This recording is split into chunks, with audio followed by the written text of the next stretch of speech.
Network. Truly beyond truth.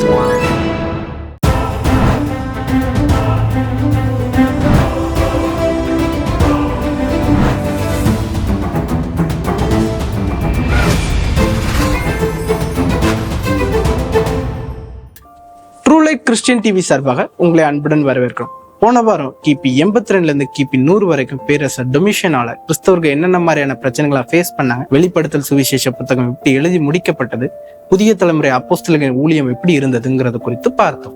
இந்த வாரம் கிபி 100 கிபி 155 வரைக்குள்ள வரலாற்று காரியங்கள் குறித்து பார்க்க போகிறோம்.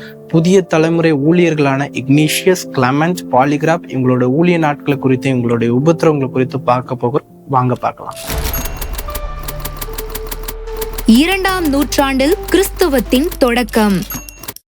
திருச்சபை வரலாறு கிபி 100 கிபி 155 ஆண்டுகள் வரை இக்காலகட்டங்களில் கிறிஸ்தவர்களுக்கு விரோதமான உபத்திரவங்கள் மிகவும் அதிகமாக பெருகியது. அப்போஸ்தலர்களின் காலம் நிறைவடைந்து புதிய தலைமுறை ஊழியங்கள் தொடங்கப்பட்டது. கிறிஸ்துவின் அப்போஸ்தலர்கள் உலகமெங்கும் சென்று ஜனங்களை கிறிஸ்துவின் சீஷராக்கினர். இப்படி உலகமெங்கும் கிறிஸ்துவின் சீஷர்கள் பரவி அநேகரை கிறிஸ்துவுக்குள் வழிநடத்தி சீஷராக மாற்றினர். இதைத் தொடர்ந்து பரிசுத்த ஆவியானவரின் கிரியையினால் பல பரிசுத்தவான்கள் தோன்றினார்கள். ரோம பேரரசுகளால் கிறிஸ்தவர்களுக்கு அதிகமாக உபத்திரவங்கள் ஏற்பட்டு கொண்டே இருந்தது. கிபி 98 கிபி 117 வரை பேரரசர் டிராஜன் இவராலும், கிபி 117 கிபி 138 வரை ஹேட்ரியன் பேரரசினாலும் கிறிஸ்தவர்களுக்கு அதிகமான உபத்திரவங்கள் ஏற்பட்டு கொண்டே இருந்தது. ஆனாலும் கிறிஸ்தவர்கள் வைராக்கியத்துடன் தங்கள் ஊழியங்களை நிறைவேற்றிக் கொண்டே இருந்தனர். அடுத்தடுத்து வந்த ரோம பேரரசுகள் கிறிஸ்தவர்களை சிலை வணங்க செய்ய வேண்டும் என்று சில அதிபதிகள் தங்களை கடவுளாக நினைத்து வணங்க வேண்டும் என்று நிபந்தனை வைத்தனர். இதற்கு மறுத்த கிறிஸ்தவர்கள் துன்புறுத்தப்பட்டனர். சிலர் இரக்கமின்றி கொல்லப்பட்டனர். இக்காலகட்டங்களில் புதிய ஏற்பாடு முழுமையாக ஒரு தொகுப்பாக வெளியிடப்படவில்லை. ஆனாலும் ஆங்காங்கே உள்ள சபைகளில் தேவனுடைய பரிசுத்தவான்களால் எழுதப்பட்ட நிருபங்கள் மற்றும் சுவிசேஷங்கள் பொக்கிஷமாக பாதுகாக்கப்பட்டது. ஆசியா மற்றும் துருக்கி நாடுகளில் மட்டுமல்லாது கிரீஸ், இத்தாலி மற்றும் வடக்கு ஆப்பிரிக்கா பகுதிகளிலும் கிறிஸ்தவ சபைகள் பெருகத் தொடங்கின. கிளமெண்ட் அவர்களின் ஆகச்சிறந்த கிறிஸ்தவ ஊழியம். கிளமெண்ட் இவர் கிபி 88 கிபி 89 வரை ரோமபுரியின் சபை தலைவராக இருந்தார்.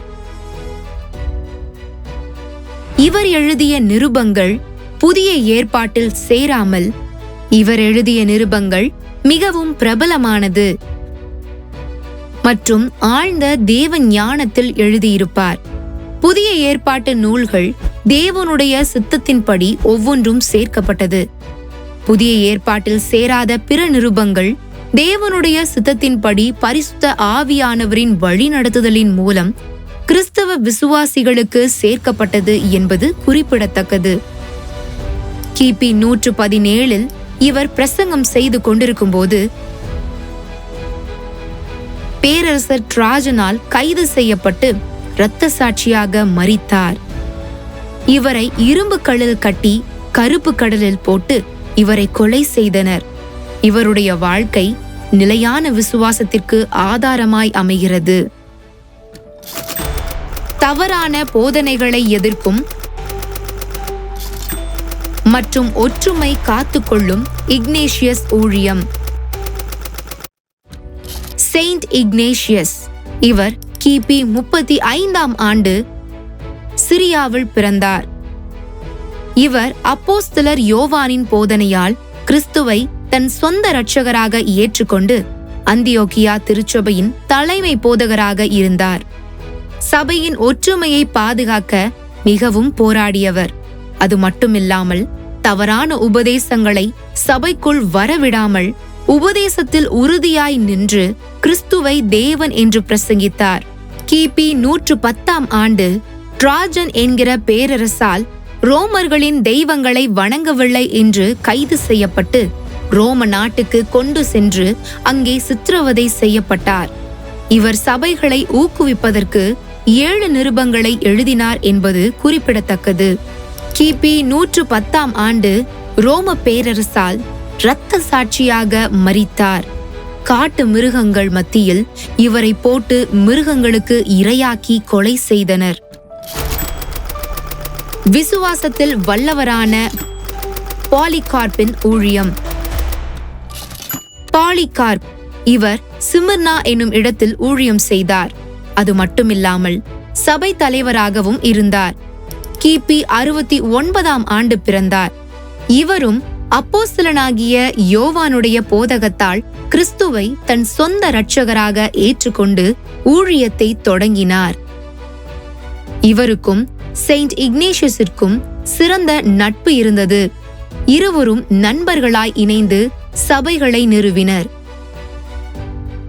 கைதியாக ரோமபுரிக்கு செயின்ட் இக்னேஷியஸ் செல்லும்போது பாலிகார்ப்புக்கு ஒரு கடிதத்தை எழுதினார். அதில் விசுவாசத்தில் உறுதியாக இருக்க வேண்டும் என்று அவருக்கு அறிவுரை கூறி ஊக்கப்படுத்தினார். அப்போஸ்தலரின் காலத்திற்கு பிறகு செயின்ட் இக்னேஷியஸும் பாலிகார்ப்பும் சபைகளை தூக்கி நிறுத்துவதற்கு 2 தூண்கள் போல் செயல்பட்டனர்.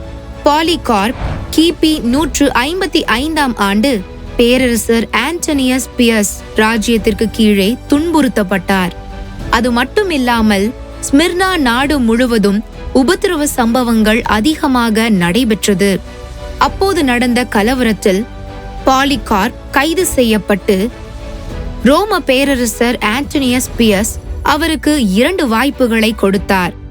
ஒன்று, சீசர் தான் கடவுள் என்று சொல்லி நீ பிழைத்துக்கொள் என்றும், மற்றொன்று, இயேசுதான் கடவுள் என்று சொல்லி மரித்துவிட வேண்டும் என்று 2 வாய்ப்பை கொடுத்தார். ஆனால் பாலிகார்ப் சொன்னது மிகவும் பிரபலமான வார்த்தை. It is 86 years I have served him and he has done me no harm. How could I deny him? 86 வருடங்களாய் நான் இயேசுவுக்கு ஊழியம் செய்கிறேன். அவர் எனக்கு எந்த விதமான தீங்கும் செய்யவில்லை. எப்படி நான் அவரை மறுதலிக்க முடியும் என்று மறு உத்தரவு கொடுத்தார். இதனால் பேரரசர் ஆத்திரமடைந்தார். அவரை உயிருடன் எரித்தார். இப்படி பாலிகார்ப் இரத்த சாட்சியாக மரித்தார். வருகின்ற நாட்களில் கிறிஸ்தவ ஊழியம் எப்படி பரிசுத்தவான்கள் மூலமாக 2ஆம் நூற்றாண்டில் நடைபெற்றது என்பதை பார்ப்போம். இந்த நிகழ்ச்சி உங்களுக்கு பிரயோஜனமாய் இருந்திருக்குமானால் உங்கள் நண்பர்களுக்கு ஷேர் செய்யுங்கள். நீங்கள் இன்னும் நமது ட்ரூ லைட் கிறிஸ்டியன் டிவியை சப்ஸ்கிரைப் செய்யாவிட்டால் உடனே சப்ஸ்கிரைப் செய்து பயன்பெறுங்கள். தேவன் உங்களை ஆசீர்வதிப்பாராக. என்ன நேர்களே, கிபி 100லேருந்து கிபி 155 வரைக்கும் நடந்த திருச்சபை வரலாற்று காரியங்களை குறித்து பார்த்துருப்பீங்க. அது உங்களுக்கு பிரயோஜனமா இருக்கும் நாங்கள் விசுவாசிக்கிறோம். உங்க ஃப்ரெண்ட்ஸ் அண்ட் ஃபேமிலிக்கு ஷேர் பண்ணுங்க. தேங்க்யூ.